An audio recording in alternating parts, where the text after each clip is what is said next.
அதாவது அம்பேத்கர் என்ன சொன்னாரு, நம்முடைய மக்களை பிரிஞ்சு வைக்கிற மக்களை ஒண்ணு சேர்க்கன்னு சொன்னாரு, பட்டியல சேர்த்தாரு. ஆனா அவர் கண்ட கனவு நினைவாகல. ஆனா நம்முடைய தலைவர் அவர்கள் அமைப்பாய் திரளும் என்ற ஒற்றை சொல்லின் மூலமா இவ்வளவு பெரிய கூட்டத்தை, நாடு முழுக்க ஒரு கூட்டத்தை அமைப்பாய்க்கிருக்கார். அங்கீகாரம் பெற்றிருக்கோம்.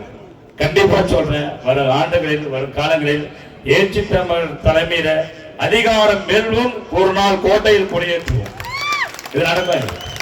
அதாவது நம்முடைய பெரியார் கண்ட கனவை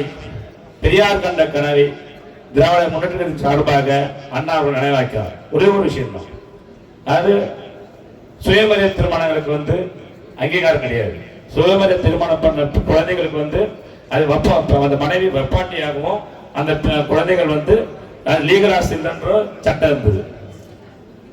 திராவிட முன்னேற்றத்தின் தலைமையில அறிஞர் அண்ணா அவர்கள் ஆட்சி அமைத்தார். அந்த சுயமரியாதை திருமணங்களை சட்டமாக்கியவர் அண்ணா அவர்கள். அதே போலதான் நம்முடைய புரட்சி அம்பேத்கருடைய சித்தாந்தங்களையும் சிந்தனைகளையும் ஏற்றி தலைமையை சட்டமாக்கும் விடுதலை சிறுத்தை